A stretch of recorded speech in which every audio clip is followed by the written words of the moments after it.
But before we do that, I definitely want to share that, the last few days has been really heavy and sad and been angry, and a few different things that's happening in the world. The first thing is, I lost a friend to, that I knew in high school to cancer, and she left, her husband, and she died, and, her husband and her kids, it's just a sad situation. And I think the, George Floyd situation as well too has made me feel like just a little bit down and heavy. So before I kind of go into cooking and while the oil is heating up, I wanted to read to you a quote that I saw that really resonated to me, and ask a few questions for everybody that's watching this video to kind of think about. The quote read, "The world will say to you, we need to end racism. Start by healing it in your own family. The world will say to you, how do we speak to this bias and bigotry? Start by having the first conversation at your own kitchen table." So I think that, the questions that I also read a few questions that's really important for us to reflect is, in what ways does your proximity to whiteness in what way does my proximity to whiteness afford me privileges that aren't extended to Black and brown people? In what ways have I been conditioned to believe in the superiority of my whiteness?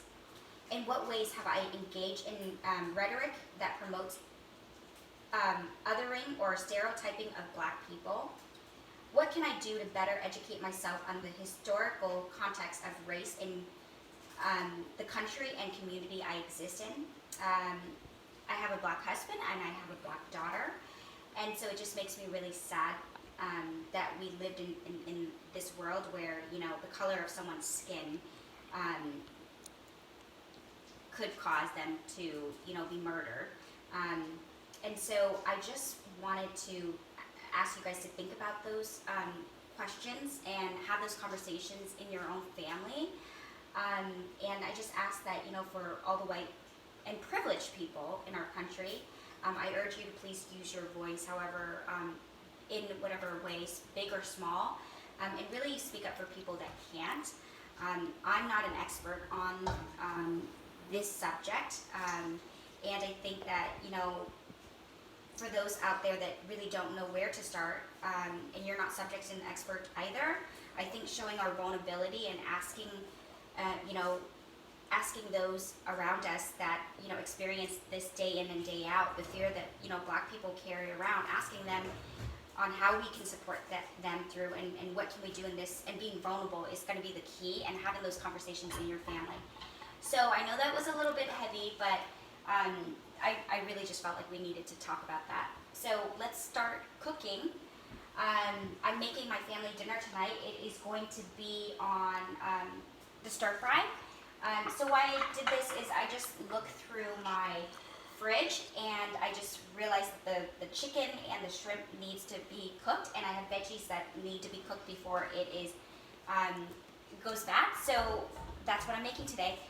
With the good news about stir fry is you can use any kind of veggies you want, and it's one of those things where you can use anything in your fridge that needs to go before it's bad. So let's start cooking. It's on, the oil is on medium high. Again, throw in your garlic.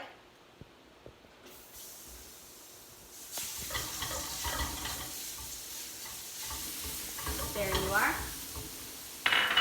And what you're going to do first is throw in your protein, and the protein you want to go in first is going to be the chicken, because it's going to take longer to cook the chicken. And then you're going to throw your shrimp in after.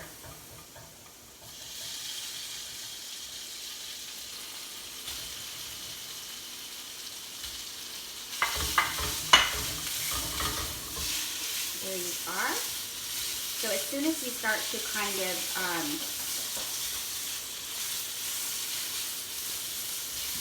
see that it's cooked a little bit, or it's brown on the outside, feel free to go ahead and throw in your shrimp.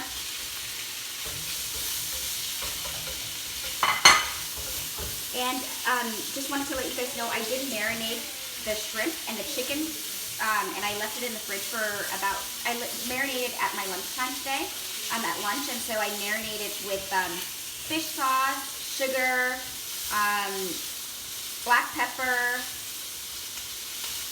and paprika for a little bit of the spicy, the redness.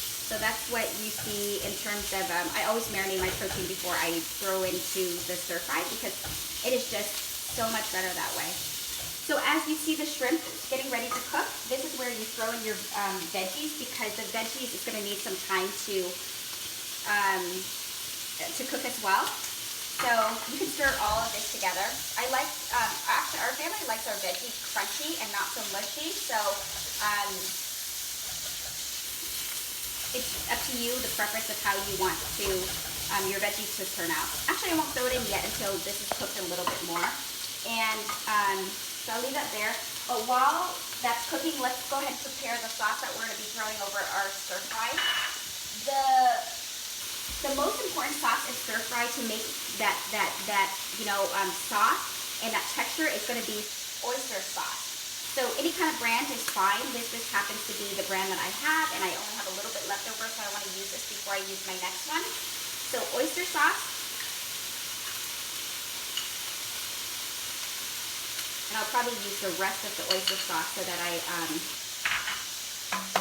can open my next bottle. All right. And then you're going to toss over your soy sauce. And then you're going to toss in a little bit of sugar.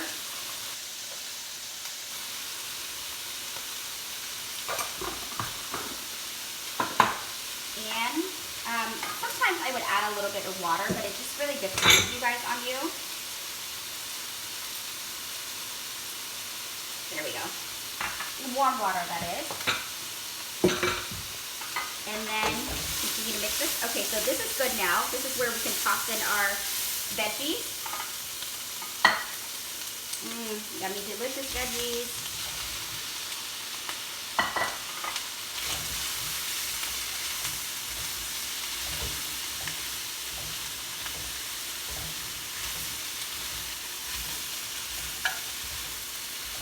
There we go. And then let it all sit together. And I'm going to let the veggies sit a little bit more as we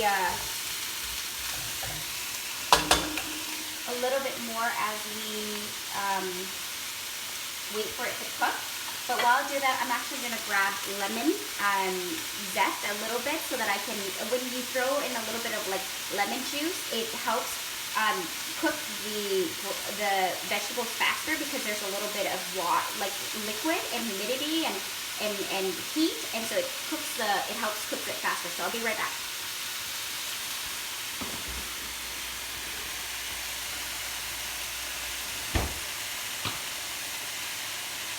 So I'm going to toss a little bit of lemon over. You see how you guys hear that sizzle?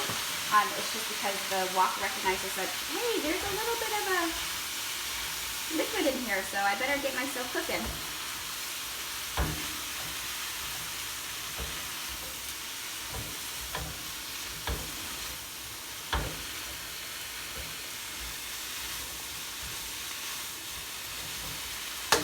Alright, so what we're going to do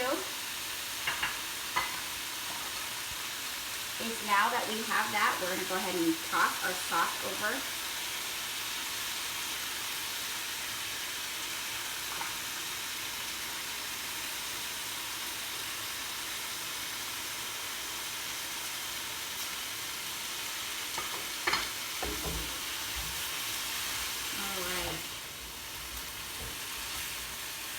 There we go, guys.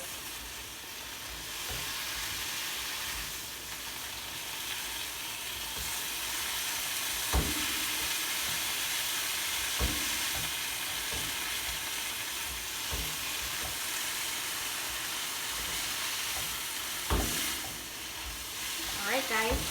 So the stir fry is pretty much almost done. I'm just gonna wait for I'm gonna taste a chicken and make sure it's cooked. Really good. Perfect seasoning. I'm going to taste to see if a broccoli is done.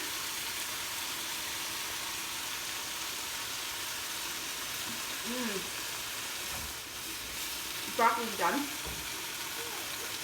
And cauliflower.